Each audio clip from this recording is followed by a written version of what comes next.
So hello everyone and welcome to my channel. और आज हम लोग दोबारा से केमिस्ट्री एनसीईआरटी बुक का chapter number 8 the D and F block elements पढ़ने जा रहे हैं। तो देखिए यार, इसके पहले हम लोग इसका एक पार्ट कर चुके थे जिसमें हमने देखा था कि इसका पोजीशन और इलेक्ट्रॉनिक कन्फिग्रेशंस क्या होते हैं। आज हम लोग को इसका प्रॉपर्टी देखना है, सेक्शन 8.3 एनसीईआरटी का। तो हम लोग यहाँ से इसका रीडिंग लगाना शुरू करते हैं और जानते हैं कि ये इसका प्रॉपर्टीज़ है क्या डेप्थ में। तो उम्मीद करता हूँ कि आपको ट्रांजिशन एलिमेंट्स क्या है याद होंगे। जिनके डी ऑर्बिटल्स में पूरे इलेक्ट्रॉन्स फिल ना हों उन्हें हम लोग कहते हैं ट्रांजिशन एलिमेंट्स। अब इसका हम लोग पढ़ते हैं physical properties.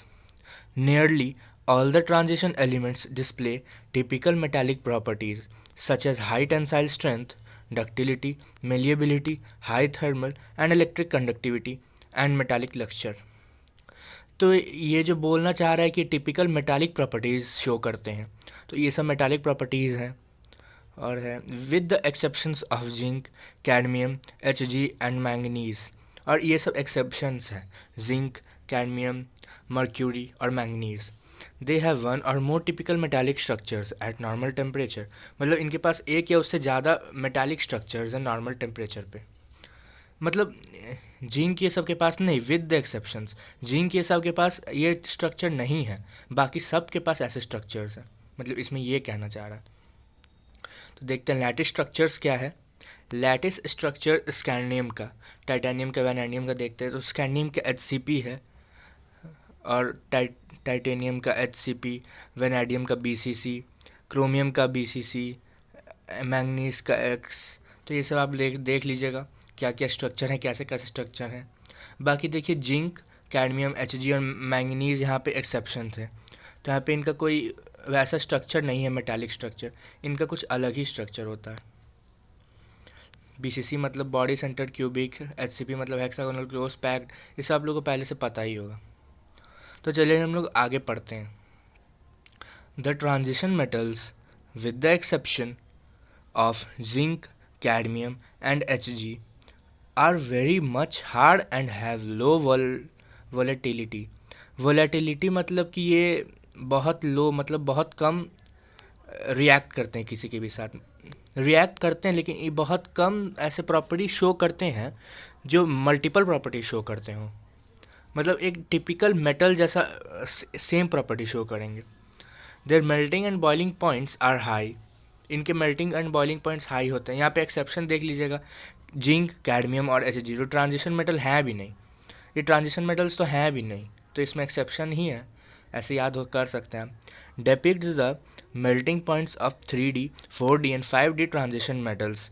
The high melting points of these metals are attributed to the involvement of greater number of electrons from n-1d in addition to the ns electrons in the inter। तो पहले हम लोग स्ट्रक्चर देख लें figure 8.1। यार इसमें है क्या? तो देखो फिगर 8.1 में ये है कि यहाँ पे एटॉमिक नंबर के साथ इसका ट्रेंड दिया हुआ है, मेल्टिंग पॉइंट्स कैसे कैसे इंक्रीज़ कर रहा है। तो अगर हम लोग ध्यान से देखें तो ये टाइटेनियम, वेनेडियम, क्रोमियम तो बढ़ रहा है, फिर मैंगनीज में पूरा नीचे। तो मैंगनीज तो एक एक्सेप्शन है ही, तो उसमें तो नीचे आएगा ही।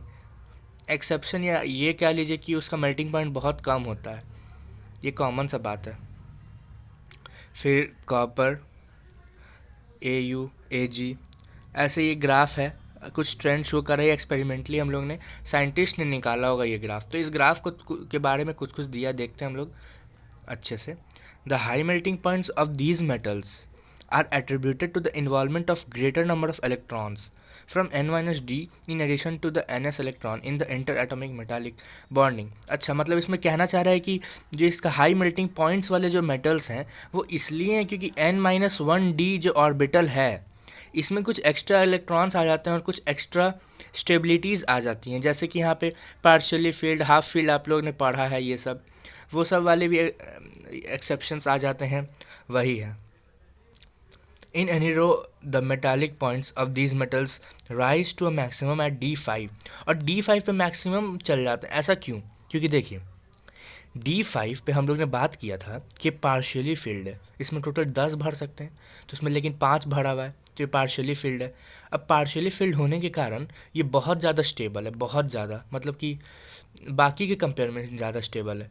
तो इसीलिए इसका बॉइलिंग पॉइंट और मेल्टिंग पॉइंट ज़्यादा होना चाहिए, क्योंकि अगर ये ज़्यादा स्टेबल है तो उसी स्टेट में ज़्यादा देर रहना चाहेगा, इसीलिए मुश्किल से मेल्ट होगा या बॉयल होगा। इसीलिए इसका मेल्टिंग बॉइलिंग पॉइंट ये सब ज़्यादा होता है। तो इसमें मेल्टिंग पॉइंट दिया हुआ है कि इसका मैक्सिमम है, except for anomalous values of manganese and tellurium tellurium Tc, and fall regularly as the atomic number increases। और फिर रेगुलरली फॉल भी हो रहे हैं जैसे जैसे एटॉमिक नंबर इंक्रीज हो रहा है।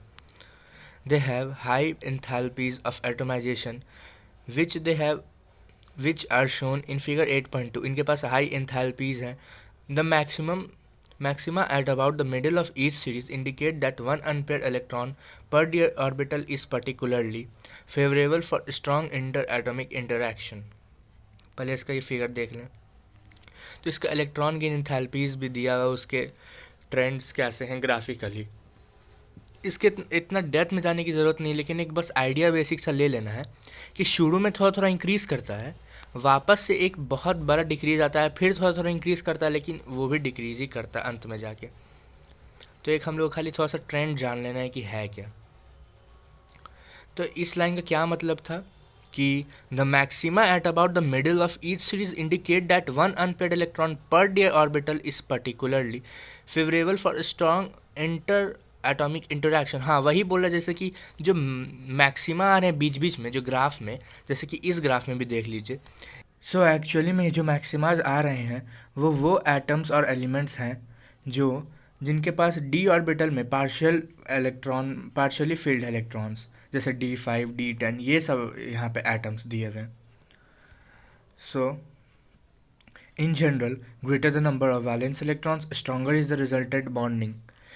मतलब जितना ज़्यादा वैलेंस इलेक्ट्रॉन्स होगा उतना ज़्यादा स्ट्रॉन्ग होगा bonding. Since the enthalpy of atomization is an important factor in determining the standard electrode potential of a metal।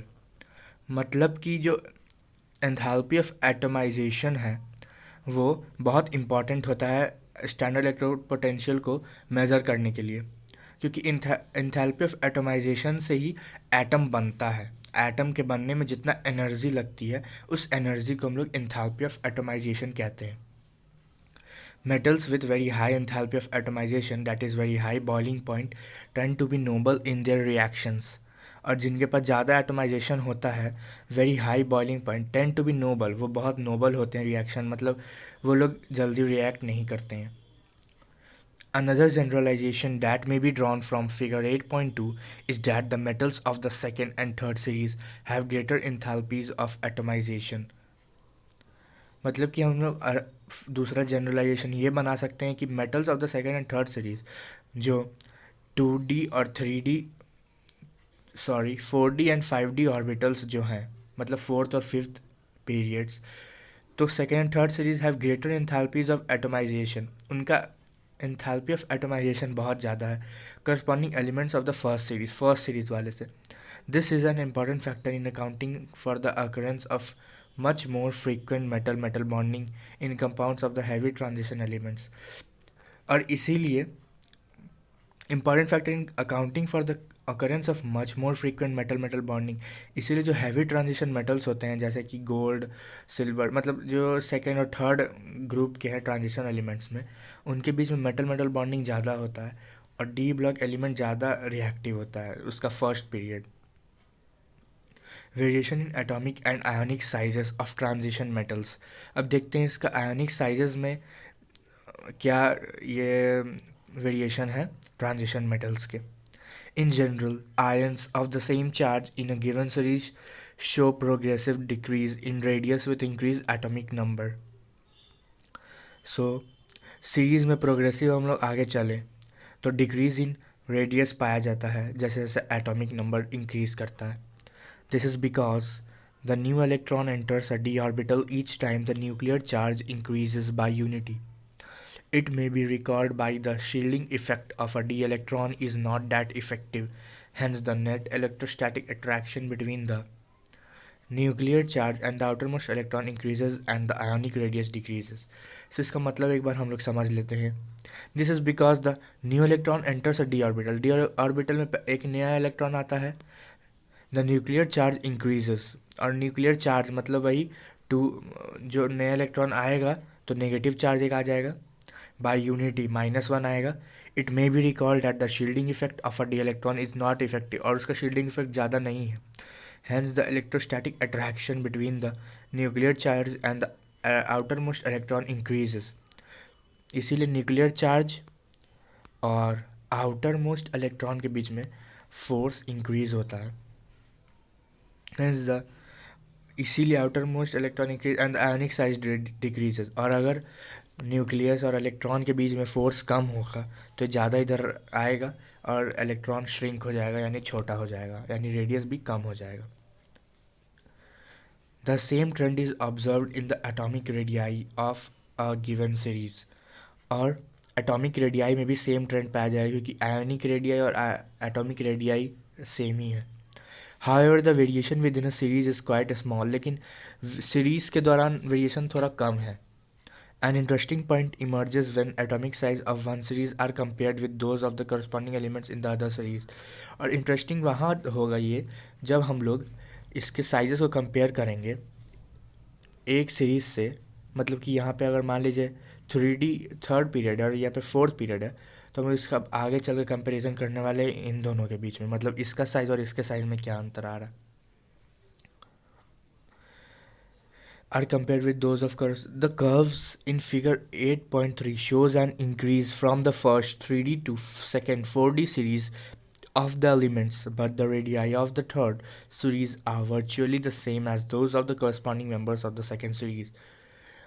मतलब कि यहाँ पे ये बोलना चाह रहा है कि 3D और 4D सीरीज में series of the elements but the radii of third series, मतलब कि यहाँ पे 3D से 4D सीरीज में जाते जाते इंक्रीज करता है रेडियाई, लेकिन जैसे ही 5D आता है same as those of corresponding metals of second, लेकिन वो 4D के ही जैसा रहता है।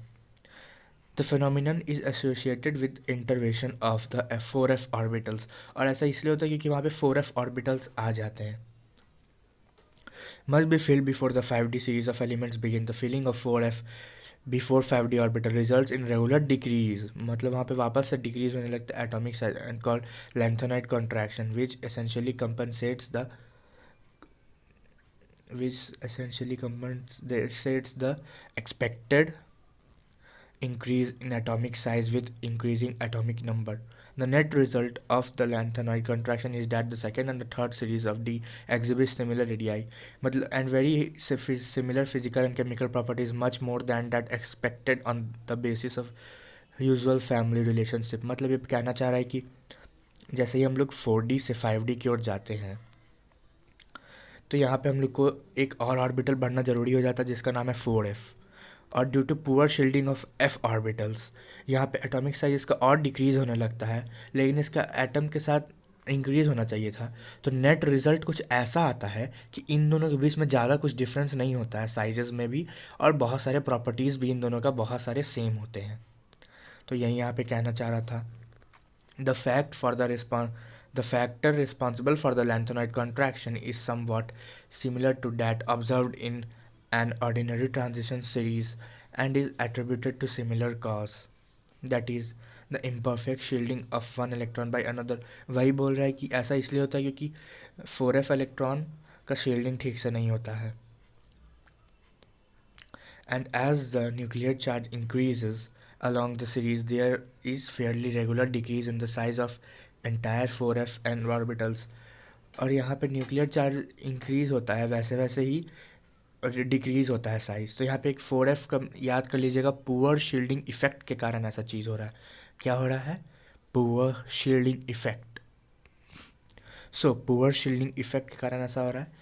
The decrease in metallic radius coupled with increase in atomic mass results in a general increase in density, और इसीलिए डेंसिटी इंक्रीज करना ही चाहिए। Thus for titanium to copper the significant increase in density may be noted। ये हम लोग को याद करना है, टाइटेनियम से लेके कॉपर तक। यहाँ पे ये कर्व दिया हुआ था कुछ, इस कर्व में दिए ट्रेंड्स इन एटॉमिक रेडियाई। तो देखिए पहले रेडियाई यहाँ पे घटेगा एज यूजुअल, लेकिन यहाँ के बाद 4f बढ़ना शुरू हो गया था, इसीलिए थोड़ा थोड़ा और बढ़ने लगेगा।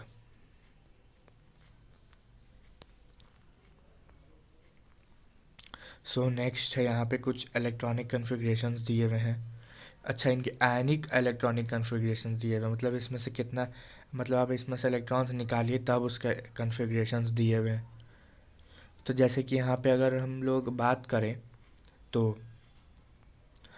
अगर इस ऐसा कन्फिग्रेशन आपको लिखना है तो सबसे पहले क्या करिएगा, किसी आयन का अगर लिखना है तो सबसे पहले मेटल का लिख लीजिए कन्फिग्रेशन, उसके बाद उसके लास्ट ऑर्बिटल में से एक एक इलेक्ट्रॉन करके निकालते जाइएगा या डालते जाइएगा जितना ज़रूरत हो। तो जैसे कि यहाँ पे हम लोग मान लेते हैं स्कैंडियम का देखें, तो स्कैंडियम का असली इलेक्ट्रॉनिक कन्फिग्रेशन क्या है, 3d1 4s2। ओके, लेकिन इसके स्कैंडियम 1++1 का क्या है, 3d1 4s1, क्योंकि यहाँ पे 4s, यहाँ पे सबसे लास्ट में 4s आएगा, तो 4s में से एक इलेक्ट्रॉन निकाल लेंगे। वैसे ही फिर M2+ है तो उसमें अब दूसरा इलेक्ट्रॉन निकालेंगे जब, तो यहाँ पे s में से तो एक निकल जाएगा और d वाला बच जाएगा, लेकिन फिर तीसरा निकालेंगे तो d वाला से भी निकल जाएगा और s से भी निकल जाएगा। ऐसे हम लोग इसको लिख सकते हैं, इसको याद करने की कोई ज़रूरत नहीं है, इसको लॉजिकली आप कर सकते हैं।